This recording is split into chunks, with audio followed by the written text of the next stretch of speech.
Bonsoir, bonsoir, bonjour. C'est Congo News 24. Chers téléspectateurs, comme toujours avant de commencer notre émission, nous disons merci à Dieu. Nous disons merci à nos chers abonnés et téléspectateurs qui nous suivent partout dans le monde entier et en RDC. Chers téléspectateurs, soyez les bienvenus à l'émission Nabiso, Autosola Kamasola RDC. Alors, chers téléspectateurs, toujours comme d'habitude, émission Nabiso, ba point épelé Ezaya Kouyinda. À la une, chers téléspectateurs, marche de PPRD reportée. Pourquoi va reporter marche na bango? Toko discuter. Interview du sénateur Denis Kambay, tension FCC cash.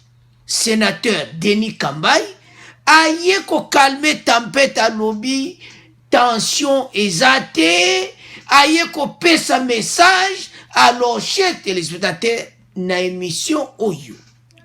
Bozala motema malili tambo koyoka sénateur, interview na ye, eza mobulu.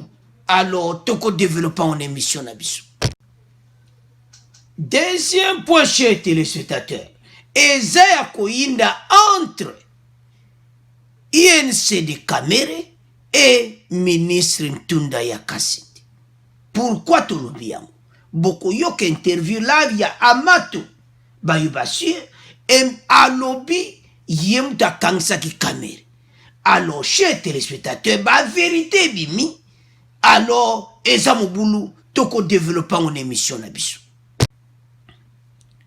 Troisième point, chers téléspectateurs, le président de la Cour constitutionnelle et président du Conseil supérieur y a intérim Funga Molima Mwata Evaris a péci message y a démission y a Luamba et pas y a présenté la République. Alors, Cour constitutionnelle va confirmer à moi. Beaucoup yoka le sous message chez télévision n'a pas dégâts ou salamaki ya ane nakati ya Cour constitutionnelle.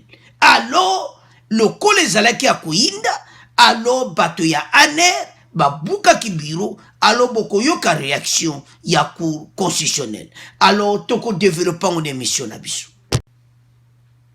Chers téléspectateurs, to comme un premier point Nabiso. Boyebisa bande ko émission et bandi komi tanto sola masolo ya mboka na biso. Alors, chers téléspectateurs, premier point toko division en deux parties. Toko banana marche à PPRD.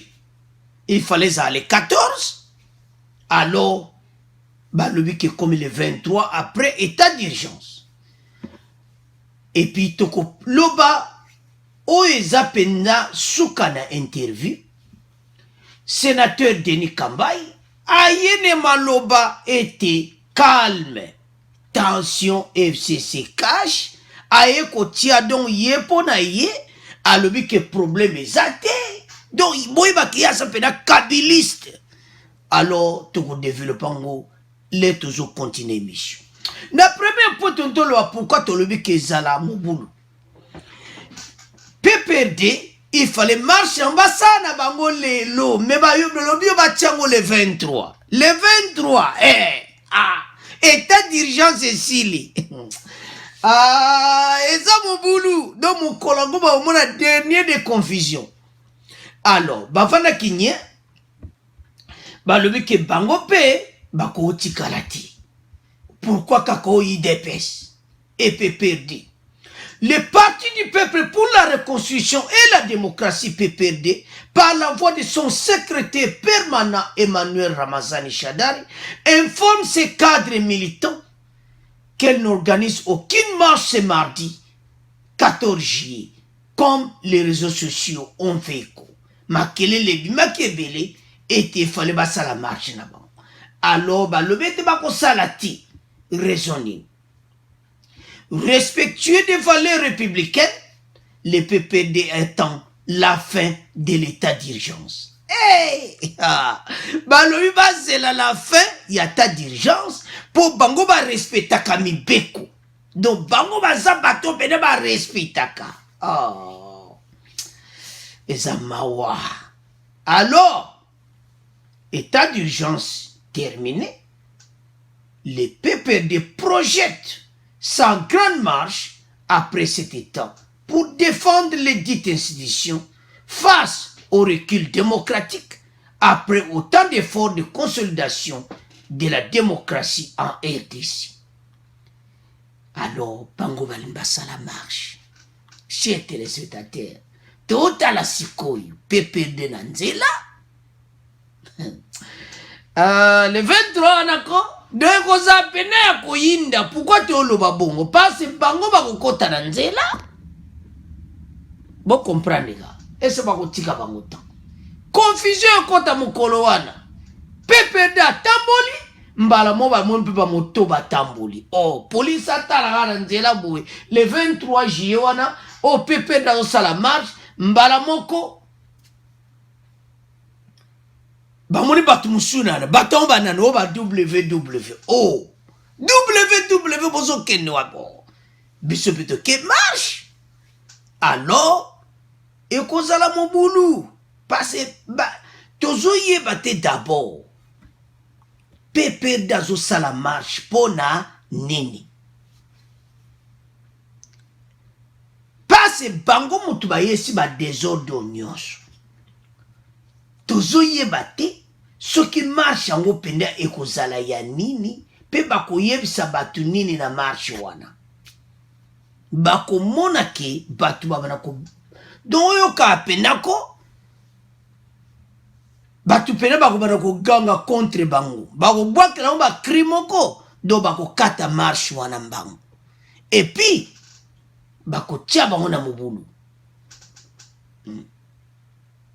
Et vous vous souvenez, les PPRD avaient déployé sa jeunesse pour protéger ses sièges de la 6e rue et des scènes contre les actes de vandalisme des militants de l'IDPS et des cris. Bango batindaki batuna bango mokolango. Et c'est Simbaki. Ba bure pelaki moto. Siko bango, ils ont l'accès clairement pépé dans un écamou bâtiment mouké.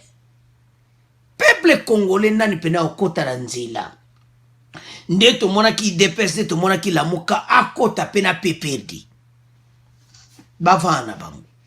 Wane zaki premier parti. Donc là monte koza mokola ngokutu et koza la dernière des autres bana we wa baeba. Koti pe masolo et comme siko marche WWPPRD. Siko bo comprendre siko keboe W okeboe PPRD donc mobule kote on marche pe sanini et panjani police va le mener comprendre. Marche c'est PPRD ou bien c'est bana wewa donc ça mobulu. Alors to tika ngona bino donc bango alobi après état d'urgence bako sala masolo na bango.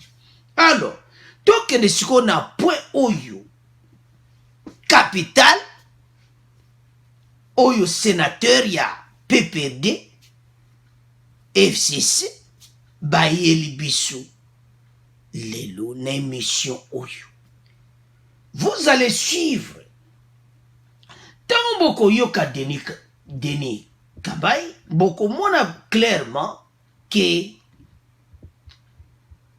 bango donc FCC bazo mona ke zango normal coalition donc ba ça l'assemblant donc interview yo tabo yo kabolo ameli il n'y a rien ne marche mais il y a le que ça va marcher problème exact donc il y a un peuple qui met que FCC cache ba table ensemble donc un groupe d'individus moko ba yakana mayele moko kaka ke bako sa peuple mais on est sous tenté peuple congolais.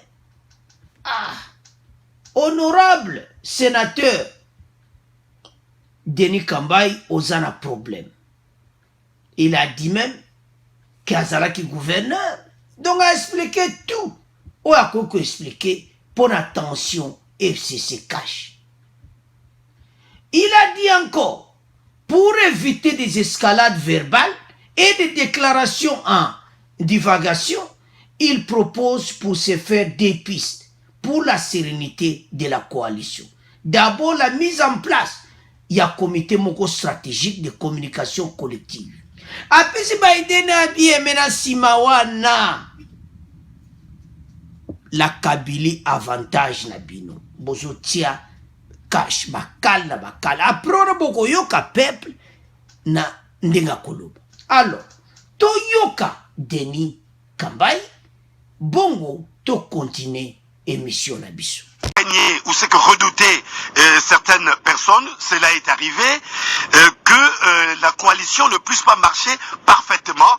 Nous nous souvenons d'ailleurs du discours du chef de l'État à Londres, lorsqu'il disait que aucun membre du gouvernement ne peut faire la volonté de sa plateforme.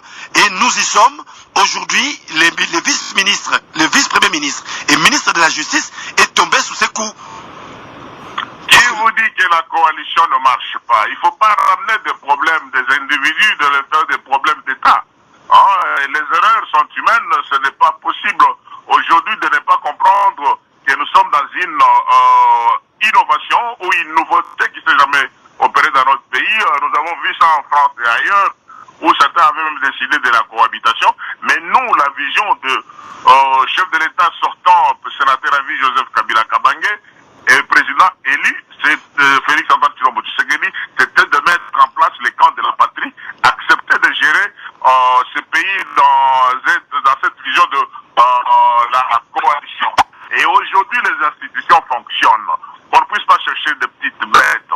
Les institutions fonctionnent. S'il y a des erreurs commises dans nos fonctions, ça ne peut pas être ramené directement d'une manière raccourcie au niveau de la coalition. Quelle lecture faites-vous lorsque le vice-premier ministre et ministre de la Justice a été interpellé par la justice et nous avons vu, en tout cas l'état-major du FCC s'est mobilisé pour aller porter son soutien à un fils ou à quelqu'un membre de cette plateforme. Est-ce que cela, et avec des déclarations qui s'en sont suivies, notamment de genre nous ne recevons pas des intimidations des uns et des autres? Je suis signateur de la charte du FCC. Je suis signateur de la charte du FCC comme gouverneur de province. Vous savez, quand nous sommes rencontrés, j'étais encore gouverneur de province au Kasaï central. Nous avons été invités ici. J'ai signé la charte de FCC comme fondateur ou membre fondateur de FCC, mais je n'ai aucune fonction active. Je n'ai aucune fonction active, donc je ne peux pas être porte-parole du FCC. Vous connaissez les canaux, vous pouvez consulter le responsable, chacun vous donnera la vision. Donc, mais en tant que sénateur et politique, je vous ai déjà répondu à toutes ces questions plusieurs fois, JF. Oui, mais parce que vous nous renvoyez vers la coordination du FCC, et nous avons vu des sorties médiatiques de coordonnateurs de cette plateforme pour dénoncer les manœuvres dilatoires de pouvoir retarder les élections en 2023 partant de cette démission ou partant de tout ce que nous avons vécu comme actualité. Et quel est votre commentaire? Je suis en affaires politiques, je suis en politique depuis les années 90 sous Maréchal Mobutu.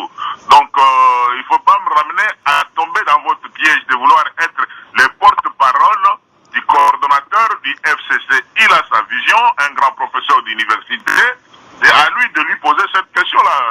Je n'ai pas été consulté pour qu'il puisse prendre cette position, mais moi je vous dis que la coalition FCC cash, c'est le camp de la patrie. C'est une vision bien conçue par le président de la République élu et en fonction Félix Antoine Tshilombo Tshisekedi et son frère, président de la République sortant, Joseph Kabila Kabange, sénateur à vie. Alors, chers téléspectateurs, nous avons suivi. Pona Denis Kambai, sénateur, de Batwa FCC, pendant seulement au nom de FCC, que la coalition marche. Donc, pona bango, bakal wana bazotia fachi, tokende kaka ndenge wana. Do babare biso to zalaka, donc biso za subongo te Denis Kambai. Donc, botika no kosa biso, parce que la coalition ne marche pas, peuple à l'obia. Boko yoka l'air moko peuple trotier la bino. Émission est à somme, souka na débat. Donc, débat, bino pi bozo pesa ba message, tant tozo sur l'émission. Alors, chers téléspectateurs, quelle innovation ba yenango? Il n'y a rien. Il n'y a que des blocages et pas yafachi. Nous formons une coalition et non une cohabitation. Nous avons géré des marchés ensemble pendant 5 ans. Pendant 5 ans, c'est quoi? Eza, Mawa, les institutions fonctionnent, elles ont fonctionné, ces peuples azo eloko nini. Peuple aza na donc eloko moko te. Bozo bloqué boyeme na ba loi ya minaku sakata. Boye na makamoka pona kotia ba blocage. Tolanda ki en émission passée, batu pena bazo loba ke loi minaku sakata ba oja peuple en otage. FCC eloko nini bazanango. Alors, so taliba sénateur oyo, bango bali pona be intérêt na bango. Monte à lati penani na la Kabylie donc 100% kabiliste. Alors, namakambo oyo, lelo yazo calmer tempête. Oui, so la nima lone pena zo tchondie kimia moko boy. Mais, peuple a ko benga on dirait hypocrisie. Je m'excuse le terme. Peuple a ko mona lokola ke. Non, batoyo, bazo kosebiso. Et ça m'a waché téléspectateurs. Le loba ou que la coalition, ils ont marché. Le loba côté batuna qui me pour amoni mbutu bani kokota. Ba moni que peuple azo sakarate peuple pena baza sima ya président de la République. Alors ba moni pena que o biso benato sala ki l'autre côté. Les institutions fonctionnent. Et ça m'a wa. Alors, ce qu'on tali bien.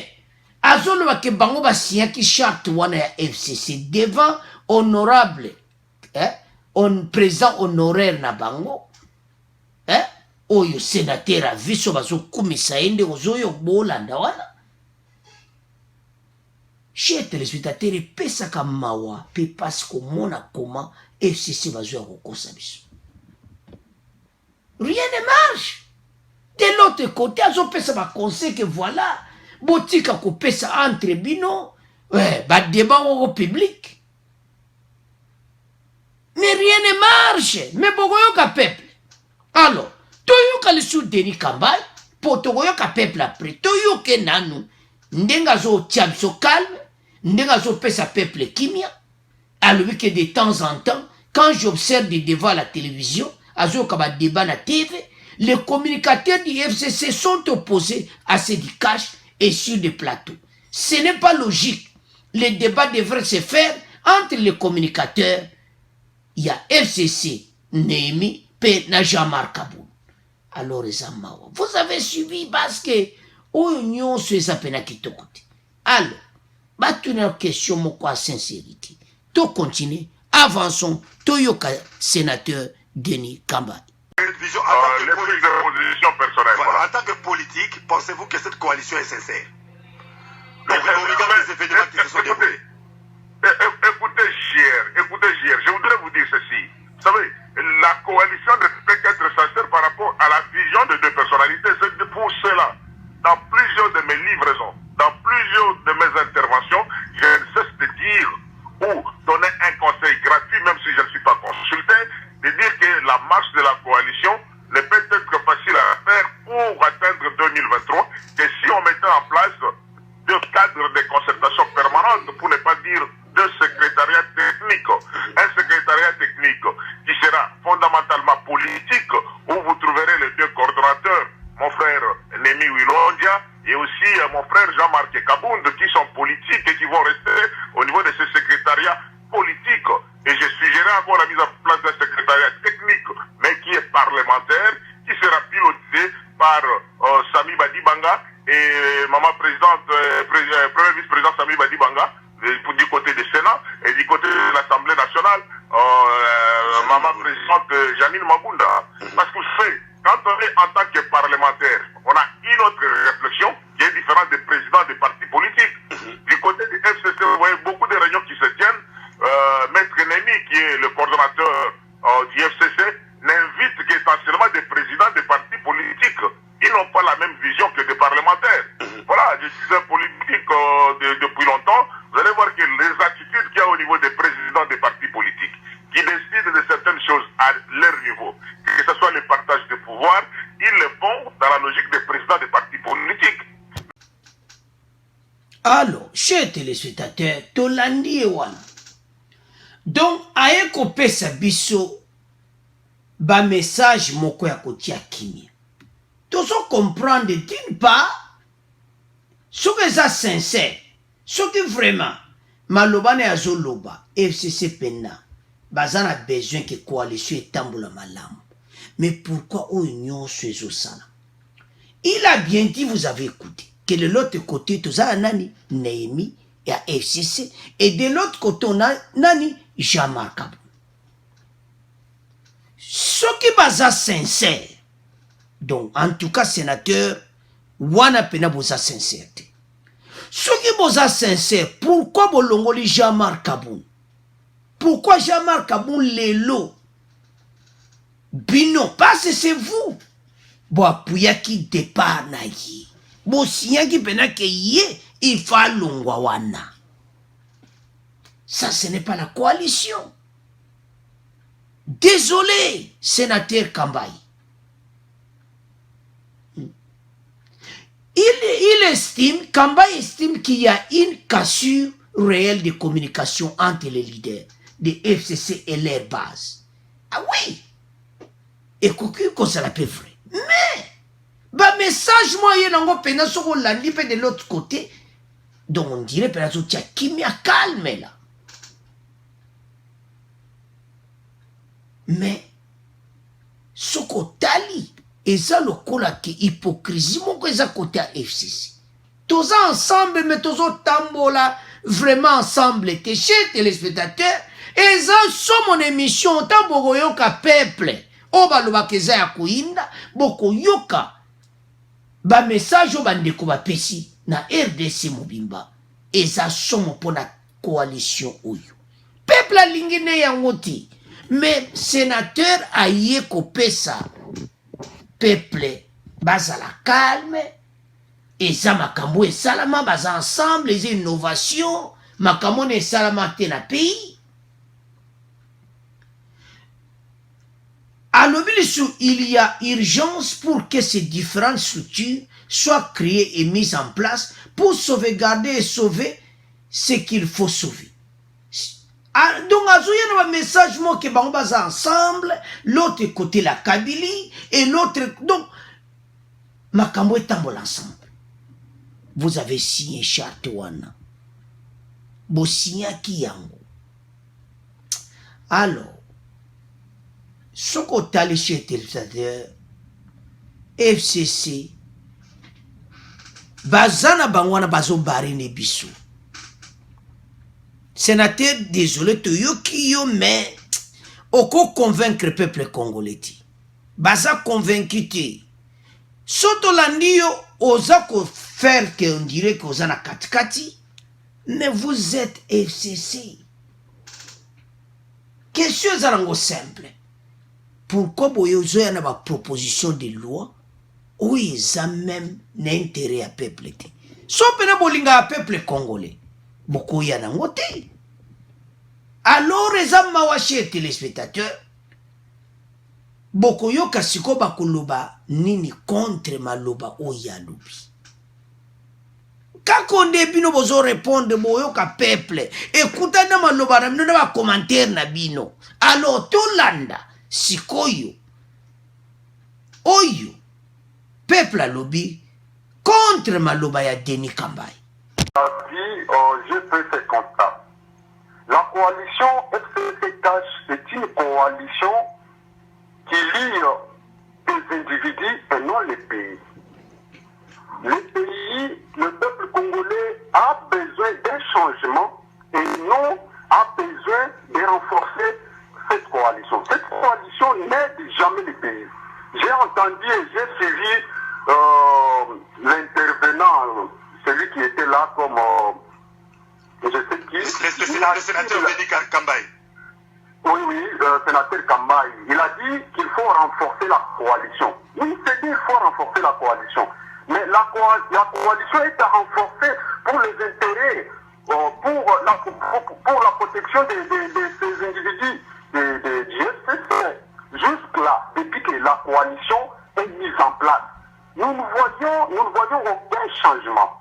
Il n'y a aucun changement, il n'y a que des blocages. Nos compatriotes du SPC sont là pour chercher leurs avantages. Ils ne cherchent pas l'avantage de la population. La coalition est bonne lorsque cette coalition travaille à l'intérêt du peuple congolais. Je suis président national de la dynamique des Congolais qui soutiennent des bonnes actions pour le développement de la RDC. Mais ça, ce ne sont pas des actions à soutenir. Hein? Quand un ministre de la Justice, tout un ministre de la Justice tient des propos vraiment qui ne sont pas à sa dignité, cela vraiment est déplorable. C'est à mon humble avis, la coalition est bonne lorsqu'elle sert les intérêts généraux de la population congolaise. Mais lorsqu'elle ne constitue à rien aux intérêts du peuple congolais, cette coalition est nulle. Alors ndeko toza 100% d'accord na ndeko oya wuti ko intervenir wana président de la dynamique o musa bazo sala na katamboka bazo mona ke batoyo bazana pour les propres intérêts. Ce n'est pas pour l'intérêt du peuple. Donc 100% toza pour yo. Alors Denis Kambai sénateur azoloba bien que renforcer coalition mais so ba renforcer ngweza pour les intérêts batu bazo batama donc bango ne bazawana bazana se ya donc coalition est protégée bango bango protéger bino lisusu te kala te fo bana pena ko nager parce que ça fait intérêt na bino bolani ndekora ndinga intervenir, c'est les propres intérêts. Donc intérêt à peuple zati. Au moins un groupe de députés à FCC ba osenga ba bakser bon $2000. Un groupe de députés à FCC baza ko appuyer loi mina kusakata. Un député à FCC baza ko appuyer Jean-Marc Kabound alongwa. Donc on mona bien que to boza na coalition te. Peuple azota la bino. Donc rien ne voit. Alors Denis Kambai, propos na yo yenango, vous avez bien dit que vous étiez gouverneur Yakasai central. On le veut qu'il y a des divergences occasionnant des tentations, dont la plus grande est survenue Nakati Nabino. Mais qu'est-ce qui manque Binobo Lobake voilà? Bon se soumettre totalement à Fachi qui est le président de la République. Et l'on est en Abou-Salem. Alors, ndeko sénateur sozo landa émission oyo. Ndenga yoki batu vraiment, nde bazo répondre yé. Alors, les amas, chers téléspectateurs. Ça fait mal.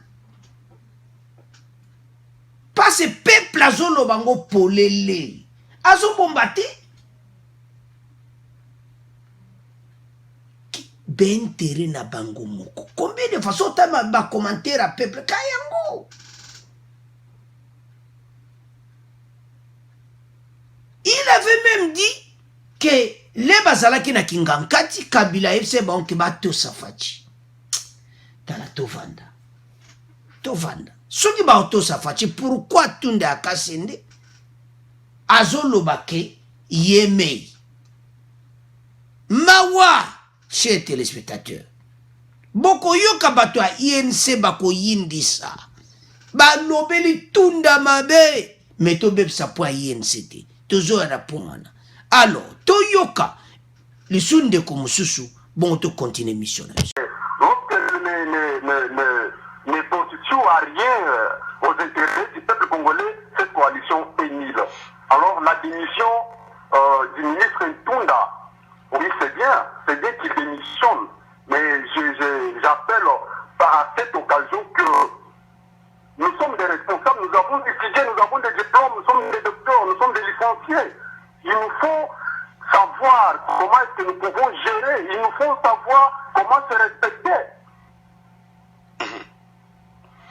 Voilà, donc vous estimez comme les autres que ce n'est pas une coalition sincère au regard de la qualité qui s'est développée ces derniers temps. Cette coalition n'est pas sincère, c'est une coalition qui est au profit d'une protection d'un certain groupe. Ils cherchent seulement à se protéger. Mais vous vous protégez, hein? Vous protégez jusqu'où? si vous voulez vous protéger, d'abord, cherchez l'intérêt du peuple congolais, cherchez l'intérêt de la population congolaise. Si vous voulez vous protéger, alors vous pouvez d'abord chercher que la population soit stable. Aujourd'hui, le taux des dollars est à 10 dollars pour 1 dollar à 2000 francs congolais. Est-ce que c'est normal ça? Quel est le travail, quelle est la fonction du Premier ministre? Quel est le travail du ministre du budget? Voilà, merci beaucoup, Trésor. Alors, chers téléspectateurs, tolandi ndeko wana Trésor eza mawa un groupe des individus basala mwa clique na bango ya fachi alobai ke dans la politique il y a un groupe de mafieux ba mafia baze belé na kata politique des infiltrés batondi wana donc FCC batondi na bango plein donc des infiltrés eza mawa comment te ko avancer ba diplômé ba tebele ba tangi donc ozomona bien que la façon de batu bazo raisonner za mawa alors ndeko Trésor alobengo clair batu wana basali mwa clique na bango wana ba se protéger peuple kutu azati peuple a souffrir na ye yango ozomona batu ba telemeli makambo ya seni parce que balingi répéter les choses erreurs zalati on a beaucoup souffert et comme temps peuple congolais a souffrir les sous-outés. Alors, chers téléspectateurs, surtout la réaction, je vois clairement que bato FCC bazawana but na bango, bazo se protéger na bango, bakop na bango bazala bien, bazwa 80 millions en otage, et kosimba les sous-outés. Peuple a télémi, bande kunangai. Et comme tant oyo bata FCC va comprendre que match eza lisusu na kana donc baza sur ne lokoti basali lokoti boko yoka bandeko yen bandeko bele bakoloba eza mawa chers téléspectateurs alors trop c'est trop dans le départ d'Ntunda ndenga ki eza na mabete eza bien et puis coalition oyo peuple alobi fo basala nini bakabona toyoka leso sénateur intervention na ya suka bongo to continuer mission na biso. Et vous avez suivi même ce qui a encore brisé encore la glace, c'est quoi? Et la position du président Jean-Marc Kabound, président intérimaire de l'UDPS, qui est vice-président de l'Assemblée nationale, en pleine communication, il prend une position contraire à la position du bureau, ça pose problème. Mais moi, je suis en contact avec beaucoup de hauts cadres de l'UDPS qui sont d'accord avec moi sur cette logique. C'est-à-dire que nous communiquons mal. Le FCC et les cash communiquent mal. C'est pour cela que cela profite à la Mouka et à d'autres structures qu'on considère comme troisième larron. C'est ça la vérité. Mais nous qui nous considérons comme vraiment des véritables collaborateurs, soit du président de la République sortant Joseph Kabila, ou du président de la République élu en fonction Félix Antoine Tshilombo Tshisekedi, nous devons être des modèles et non se retrouver sur des plateaux de télévision en train de faire les débats entre nous. C'est un débat de non-sens de voir aujourd'hui un communicateur du FCC entrer en débat contradictoire avec un communicateur du cash. Nous avons une seule politique à défendre, c'est le bilan du président Félix Tshilombo Tshisekedi. 5 ans après, d'ici 2023, le bilan du président Félix, c'est le bilan qui nous englobe, nous tous, que ce soit FCC et cash. C'est ça, moi je me pose la question pourquoi les gens n'arrivent pas à comprendre. Où il y a des gens qui sont de mauvaise foi dans les FCC et les gens qui sont de mauvaise foi dans les cash, qui ne comprennent pas que c'est la politique ou le bilan du président Félix qui sera le bilan FCC cash. Voilà, c'est simple pour comprendre. Voilà, avant de vous libérer, Denis Kambayi, vous êtes membre du FCC, également sénateur aujourd'hui. Quand un cadre du parti évoque Yemei m'a donné les instructions d'être calme, qu'est-ce que cela vous inspire? Et comment comprenez-vous? Quelle lecture en tant que politique faites-vous de telles colibés, de telles phrases qui sortent de la bouche des responsables des partis politiques? Hier, vous n'entendrez jamais ça de moi. Vous n'entendrez jamais ça de moi. Et je ne suis pas porte-parole. Vous connaissez la personne qui a posé cette question. Pose-lui la question, JR. Mais il faut quand même cette émission, je me fais l'effort de ne pas être porte-parole des individus. Moi, je ne défends j'ai entendu parler du président de la République sortant. Les jours qu'il nous a reçus à Kingaskati, nous, tous les gouverneurs sortants, il nous a montré le chemin. Et désormais, sachez que je ne suis plus président de la République. Vous devez respecter Félix Antoine Tshilombo Tshisekedi, président de la République. Ça, ce sont des paroles du président Joseph Kabila, président sortant de la République, qui nous a orientés. Si parmi nous des lieutenants, nous sommes en train de nous comporter différemment de ce que le président de la République sortant nous dit à Kingakati, ça c'est l'engagement personnel. Moi, je ne peux pas être porte-parole de ceux qui veulent prendre des choses de leur manière. Voilà. Oui, il y a je voudrais conclure, s'il te plaît, s'il te plaît. Il y a aujourd'hui, laisse-moi vous dire ça, parce que je sais que je suis suivi à travers le monde, il y a des gens qui sont dans les FCC, qui se font passer comme s'ils aiment beaucoup plus le président de la République sortant, Joseph Kabila, plus que lui-même. Il y a des gens comme ça dans les FCC, qui se font passer pour des bons élèves, qui veulent se faire... Mais moi, je suis un homme sincère, je dis que non. Aimer Joseph Kabila, président de la République sortant, c'est de faire sa volonté, qui nous oriente, de dire, il y a aujourd'hui un président de la République que nous devons respecter, s'appelle Félix Tshilombo Tshisekedi. Voilà la vérité. Merci beaucoup, Denis Kambaï. Lala, Ezamawa, chers téléspectateurs, hein? Batuni est question. Au monde a déviant. Si on va demander une interview au to sali. Question ande mutupende kangiyo. Le peuple a s'attendre à une réponse. Tango yoki ke azoloba yemei. Yoko loba nini. Il fallait les Rwanda Denis Kambaï peuple a kondima yo. Tango yoko loba non wana penza aloba kimabe.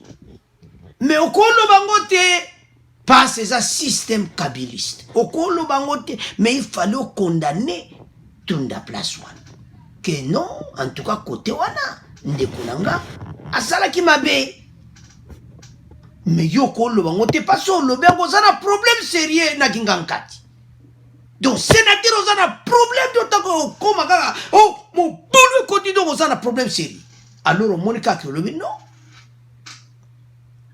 Na ozala porte-parole là été. Oh mais yo za wana sénateur oza oyena et pas peuple bazolanda yo au nom ya FCC. PPRD.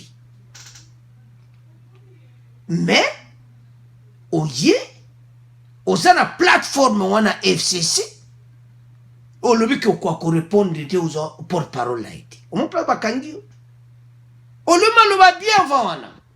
De temps en temps, j'observe des débats à la télévision. Les communicateurs du FCC sont opposés à ces décages sur des plateaux. Ce n'est pas logique. Les débats devraient se faire entre les communicateurs. FCC cache en bloc contre ces... Et donc, bande comme ça, la mouka va profiter de ma cambouane. On le makamoko bien. Après, tu la question clé. Au moins, les places en haut. Place peuple au monde à Bozaka Bata FCC. Donc, Ndeko Denis Kambaï, sénateur, donc, Malobana yo, peuple, a yo kiango, mais moi bandi ma bino les sujets. Vous avez perdu déjà confiance à peuple. Ndengo solo wana peuple kona unjajo vela kandatala na yebe Denis ki vela jo beta ka peuple musazo beta do kolera mabe passe balinko yo kabinoti. Pourquoi balinko yo kabinoti? Parce que makambo zo mwana clair que boza contre volonté à peuple. Le peuple congolais qui a beaucoup souffert pendant 18 ans. Bozo sepela na bangoti. Alors les amawa pour voir Bamakambaboui. Alors, avançons. Quelle est votre réaction après avoir suivi l'actualité liée à à la question, la plus grande question, la démission du vice-premier ministre et ministre de la Justice? Alors, pensez-vous que cette démission annonce une imminente rupture de la coalition FCC Cash? Oui, merci de votre question. D'abord, vous devez savoir une chose, que cette coalition d'abord est une coalition contre nature. C'est une coalition qui n'inspire pas d'abord confiance entre les deux partenaires, FCC et Cash. Et également, nous, peuple congolais, nous n'avons pas confiance en cette coalition. Parce que cette coalition est basée que sur les tiraillements. Les tricheries, le manque de vérité. Donc, de l'autre côté, il y a ceux qui veulent le bien-être de la population. Et de l'autre côté, ceux qui cherchent à tout prix à faire passer des lois pour se protéger par rapport aux crimes qu'ils ont eu à commettre dans le passé. Et voilà pourquoi nous, concernant cette coalition, nous voulons que cette coalition ne puisse pas exister. Quand vous avez suivi notre invité tout à l'heure qui évoque la nécessité de mettre en place un cadre de concertation qui aura deux secrétariats, un technique et l'autre politique. Politique qui sera piloté notamment par Jean-Marc Kabound et Néhémie Wilondia. Et de l'autre côté, sur le plan technique, parce qu'il s'agit de ceux qui sont mandatés par le peuple, notamment au niveau de l'Assemblée nationale et le Sénat, qui sera piloté par Janine Mabunda et Sami Badibanga. Alors, que cela vous inspire, cette idée? Bon, cette idée est une bonne idée, mais vous allez constater que depuis que l'Assemblée nationale est mise en place, vous allez constater qu'il y a toujours des tiraillements. Il n'y a pas de vérité entre eux. Et de l'autre côté, les partenaires veulent passer des lois en force, et de l'autre côté, on ne sait pas que c'est l'autre qui est passé. Vous allez constater que depuis, il y a que des donc, il se regarde dans cette défaillance. Le peuple... Merci beaucoup, Maître Tridon. Alors, on va prendre Trésor, qui est à Kinshasa. Trésor, vous êtes avec nous? Alors, chers téléspectateurs, nous avons suivi Ndekouana Yenda à clôturer Masulu. Donc, débat autour ce qui se passe dans la place où on a lobby, avant tout le cas, na INC à Kamere. À lobby clair, à lobby de Obalouaka coalition de contre-nature, de contre-nature, tricherie, sali ba crime na bango pendant 18 ans, des tiraillements inutiles, donc pour la protection, on a ba crime sala eko vanda na kati ya FCC, eko vanda na kati ya coalition FCC cash. Donc il n'y a rien. Donc conclusion est ça que peuple azomona na yelo côté. Oh, de l'autre côté, Jean-Marc Kabound, de l'autre côté, Néhémie. Les mêmes Jean-Marc Kabound, boye bolongoli. Bo foutu koutu ba député moussouba mbongo kapo Jean-Marc Kabound a longwa. FCC cash. Tozo kende, wapi, tozo zonga, wapi. Donc, peuple a lingi na ye yangote. Rupture totale. Alors, babaye na bango. Alors, l'émission Oyo, peuple a landi, sénateur wana, alors, conclusion naba, bandeko ba intervenir na ba question pa ya journaliste, obo landi wana, na biso pe bata Congo News ne toujours pesa ba commentaire, et zo mona clairement que coalition Oyo sala nini ekufana. Il n'y a rien. Et comme même bato nulle part, Ndekouana pena lobi contre nature. Ah, zamatate, tricherie. Des tiraillements moko de zanga nango tina. Alors, chers téléspectateurs, totiki pona bino, to komo le kasikoyo na INC ya Kamere. Bango pe, ba pesi message na débat oyo, oto yoka FCC cash. Alors, tant que yoka bango bandeko. Ah, bandeko INC. Bango tant bako lobeza som. Alors, tokene na INC. Bon, to continue mission. Alors, chers téléspectateurs, to komina point ya bandeko ya INC. Bango pe ba participer na débat.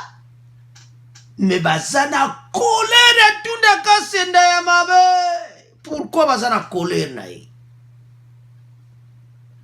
Yango monito tiwana eyindi entre INC de Kamere et Tunda. Interview de Amato, boyebi Amato, aza député na bango na na Kivu, na Bukavu, na Sud Kivu, et pas fier pena Kamere ezali. Alobi pe a profiter na occasion lobake tunda muta kangisaki Kamere. Donc baseka bimisi na balobi ye pena muta alandaki instruction ya 100 jours. A critiqué.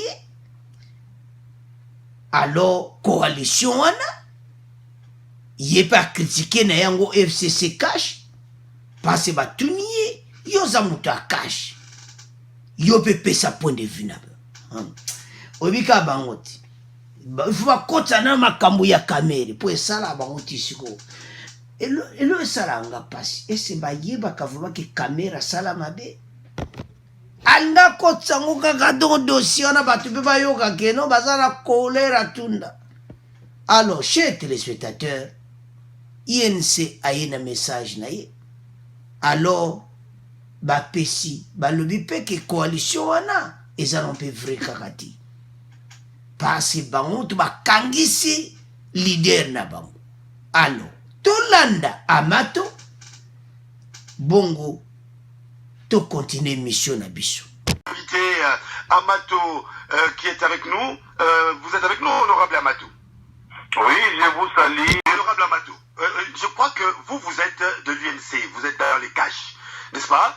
Aujourd'hui, est-ce qu'on peut dire que la coalition est sincère? Oui, est-ce que la coalition est sincère?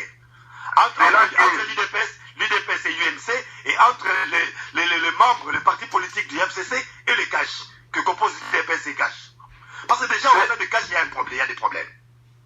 Oui, c'est là que je suis en train de venir. Je voudrais dire que quand un monsieur vous dit que c'est lui qui a donné des instructions pour que le dossier 100 jours soit ouvert jusqu'à la condamnation du directeur de cabinet du président de la République, l'honorable Vital Kamerhe, notre leader, nous pouvons donc comprendre que nous sommes en face d'un monsieur qui a fait l'influence, le trafic d'influence. Et maintenant qu'il n'est plus ministre, je suis de ceux qui demandent qu'aujourd'hui il doit répondre devant des instances judiciaires de deux choses. Pourquoi avoir engagé? Je vais répondre à votre question. Oui, c'est là que je viens. C'est là que je viens. Je voudrais. Nous sommes en face de monsieur qui a engagé le gouvernement devant l'Assemblée nationale sans avoir eu l'avis du gouvernement dans son ensemble et qui a fait un trafic d'influence. Maintenant, vous avez posé la question, est-ce qu'il y a sincérité? Moi, je peux vous dire, en homme libre et au nom du peuple qui m'a élu, il y a mauvaise foi dans les chiffres de certains des partenaires et au sein du CACH et au sein du FCC. Il y en a qui ont pensé politiquement qu'il faut régler un compte à Vital Kamerhe, mais il y en a aussi qui tentent de bloquer la réussite du CACH. C'est pourquoi je suis en train de me dire, je prends le combat, la coalition aujourd'hui, mon analyse personnelle. Nous sommes comme dans un match où l'équipe précédente a fini le match avec 0 but marqué, le FCC, et maintenant nous jouons le CACH et l'équipe précédente, le FCC essaie de jouer les jeux de manière à bloquer que le FCC ne marque pas de points et que le match soit nul, 0 aussi but marqué pour les CACH, et qu'enfin devant le peuple qui est l'arbitre, demain ils reviennent dire au peuple voilà que eux, ils ont échoué avec nous. C'est pour cela qu'ils ont fait toutes les malignité pour bloquer l'évolution des travaux de 100 jours. Les travaux ne se sont jamais terminés parce que quand le nouveau gouvernement est venu, majoritairement FCC, le ministre des Finances on ne va pas entrer sur ce terrain-là. Mais la grande question aujourd'hui, mais pourquoi l'UNC, qui fait partie du cash, qui comprend qu'il y a un jeu de cash-cash, les FCC ne jouent pas les francs jeux, pourquoi ne pas déclarer ouvertement une rupture de cette coalition? Comme le réclame une franche partie, une partie de la population, une partie de certains des observateurs. À mon avis, on est sur un terrain évolutif. Cette coalition a des autorités morales. Il y a d'une part son Excellence le Président de la République, il y a le Président de la République sortant, et il y a l'honorable Vital Kamerhe qui est l'autorité morale de notre Président nationale à l'INC. C'est à leur niveau. Parce que on va aller d'incident en incident et je crois que ces incidents peuvent être réglés et ramener tout le monde sur la bonne voie. C'est ce que le président de la République a fait en demandant la démission de l'un de ceux qui étaient sur la mauvaise voie ou qui bloquaient ou qui faisaient des initiatives parallèles que le vice-premier ministre... Mais ça me dit qu'il y a une négociation, en lieu et place de poursuites judiciaires. Le FCC a préféré que de sacrifier son ministre. Oui, mais à la justice, il semble, j'apprends qu'on est dans un état de droit. J'apprends que la justice est indépendante. Espérons que la justice qui a vu ou qui a déjà interpellé ce vice-premier ministre a constaté l'infraction et que c'est là que nous allons voir si justement là, on est dans un état de droit ou si justement parce qu'on ne peut pas négocier, on ne pouvait pas négocier une question qui est de cette portée, qui engage le gouvernement devant le Parlement sans que le gouvernement se soit réuni. C'est une violation grave. Merci beaucoup. Alors, chers téléspectateurs, nous avons suivi Amato ya INC. Oyebi kaka mutu azaka na pota mo bodo bazana pota mo na motema ya makamba kamere do ezo occasion. Basanza penza. Alors, oka journaliste manga kateme tozana dossier habité. Tozana dossier wana mefona kotsa likambo leader na biso. Bakanga leader na biso mutakangisa ye. Me wana pene na kokotela tunda mutakangisa ye te. Ezande mibeko mutekangisa ye. Tozala sincère Amato. Ce n'est pas tunda mutakangisa kameri. Ezande état de droit ekangisi ye parce que adjoa kimbo ba bien public à l'état, ayiba kimbongo à l'état. Nandenga mabete nebite ndeko Amato tango zolanda émission peut-être okozala contre yango osepelate mais ce n'est pas tunda. Toyebi kazana bere nasali. On le bien que trafic d'influence dossier ba mon assemblée nationale aza sincérité en tant qu'homme d'état a dû yemta salaki ben instruction à 100 jours. Oui, il avait donné des instructions. Tant que si ben instruction et comment ati kamere azaki na problème. Parce que débat wa ndeko Amato ezaya est-ce que FCC cache? C'est nini eza coalition eza bien? Et c'est ba ki débat eza wa yangwana mais bon comprendre kaka ba profiter ko kotsa dossier wana po bazana kolera leader na bango. Donc pour les INC Kamere atikala ne koyibati ilo zo bang sanga avec tous ces preuves bande konangai. Ils ont moins clair que Kamere makabal était donc tribunal tolandaki. Tout le monde avait suivi la télévision que le peuple a sepelé qui na condamnation na ye parce que a Joachim Bongo à l'état. Et puis la vérité belé kobima makambo belé zoya. Il y a na batu souti bazana chien bazo sam sabango pour le moment. Hein? Ba oncle na ye masaro batu wana nyonso bazo sam sabatu. Tant ba vérité monsieur Kobima Amato. Ce n'est pas les ministres de la justice à Kangsi, mais ce sont les lois. Vous avez raison, vous avez dit qu'il avait donné des instructions, mais c'est son travail en tant que ministre de la justice. Et puis, il y a Bebisa, Nande Aluma Kambouana, tout ça, Yeme et tout ça. Azamutu, Azo regretté tout Ndandinga Zawana Amato, il regrette à perdre de boulot naï.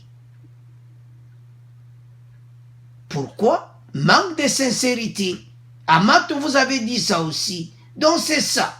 Mais pour que vous en rancune, on a que Yémouta Kangsi Kamere, ce sont les lois, Yéna Pesaki instruction. Wana côté les ministres Tunda Kassim. De l'autre côté, Tunda a salibéré, alors à ce pays. Alors, qu'est-ce que tu n'y as capital? Nasuka lobi likamwezalo kwa ba mususu ba beta match wana pena Amato lobi no kitoko bango pena ba beta match donc ba sale lokuti balulu kwa biso sali zero.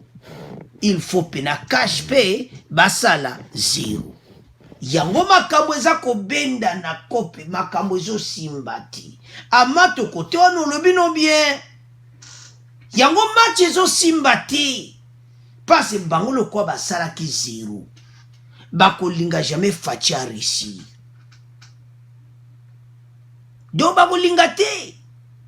Alors bande ko lebo comprendre que INC problème na bango eza muta kansa kamere bazana kanda ya ntunda. Donc bango alobi clairement que ce n'est pas Fachi qui a ordonné, ezande tunda ya kasende a ordonné kiango, mais ezate que ye muta kansa qui mais zande balwa. Alors chers téléspectateurs,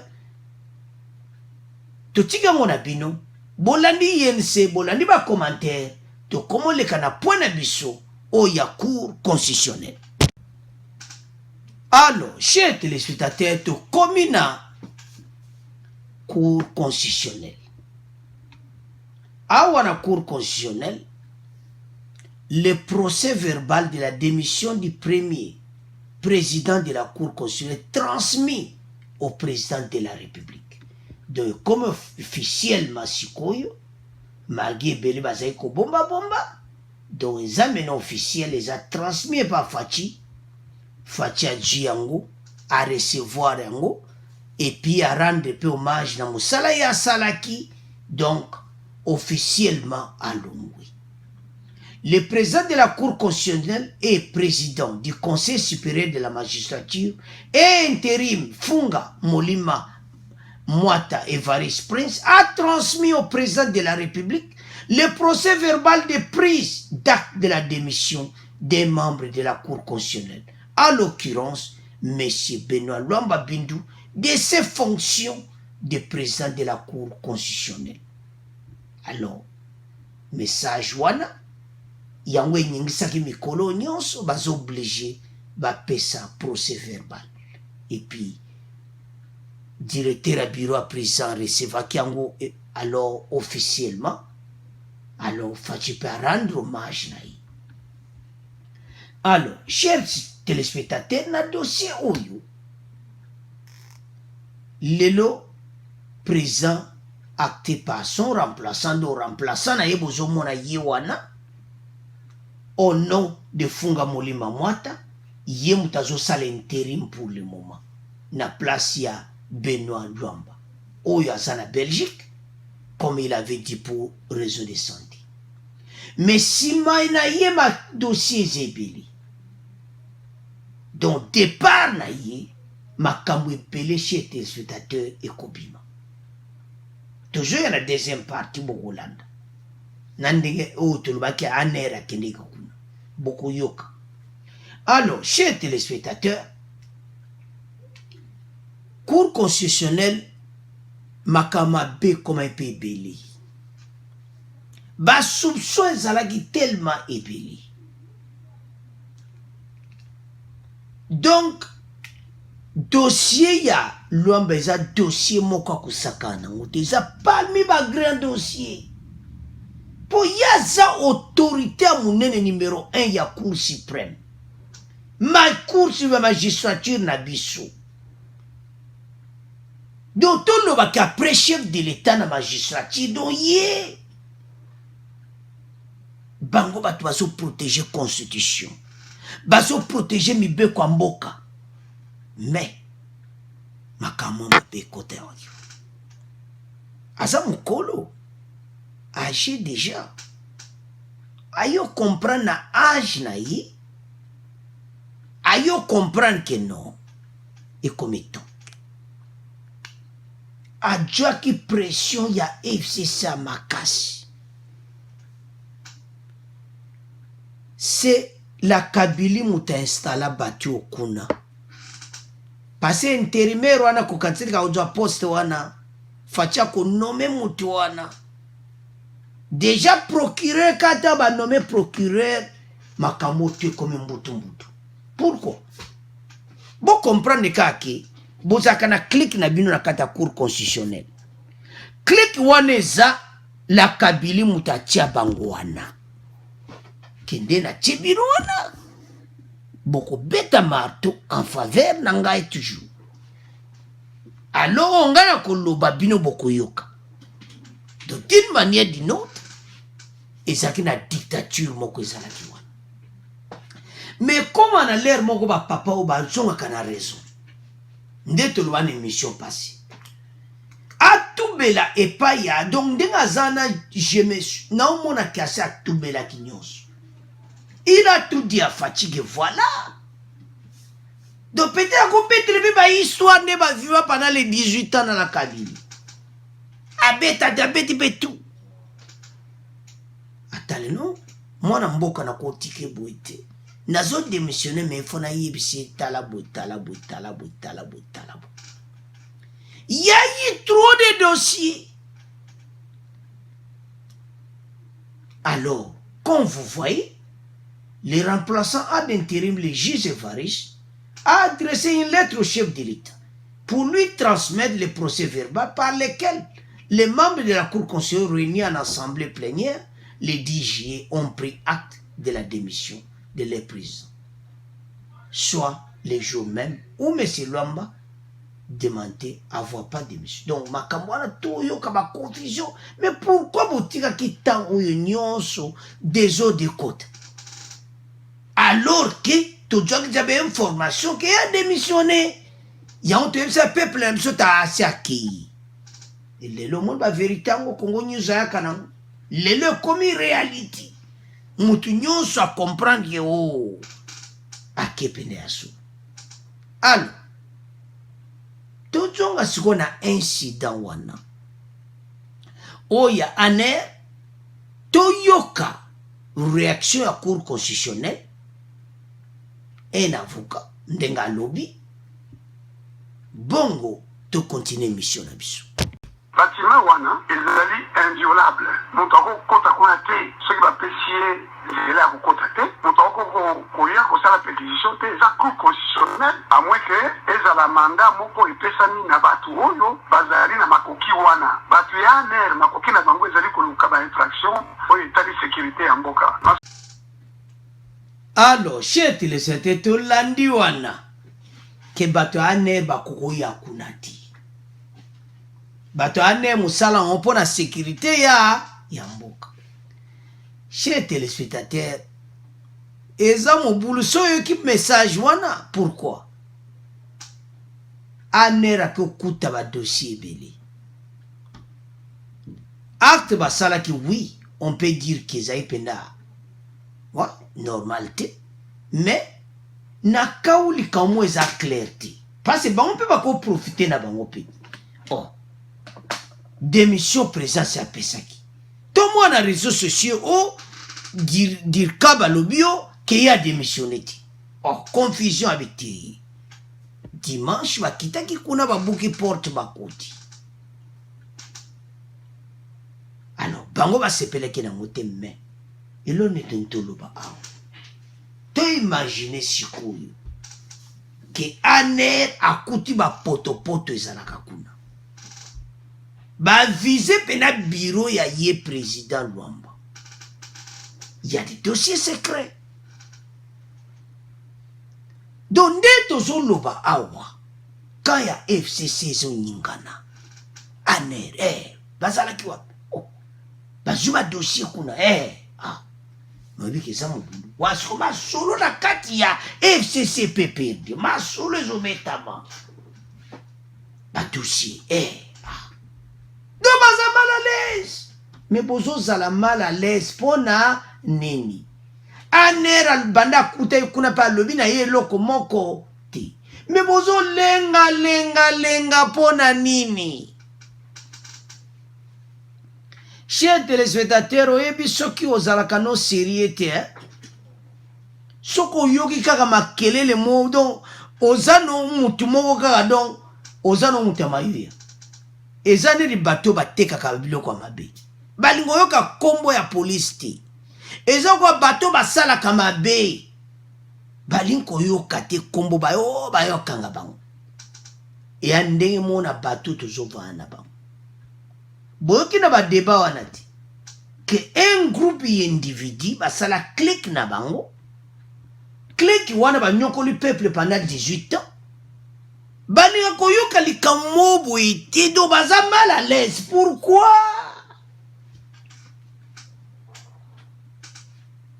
Mais l'air en wego koka bobali konaji bwakelaka veste na simba ah mais nayebisaki bino ekomi trop tard baavertir bino ke bomona état de droit tozokotisa l'indépendance de la justice.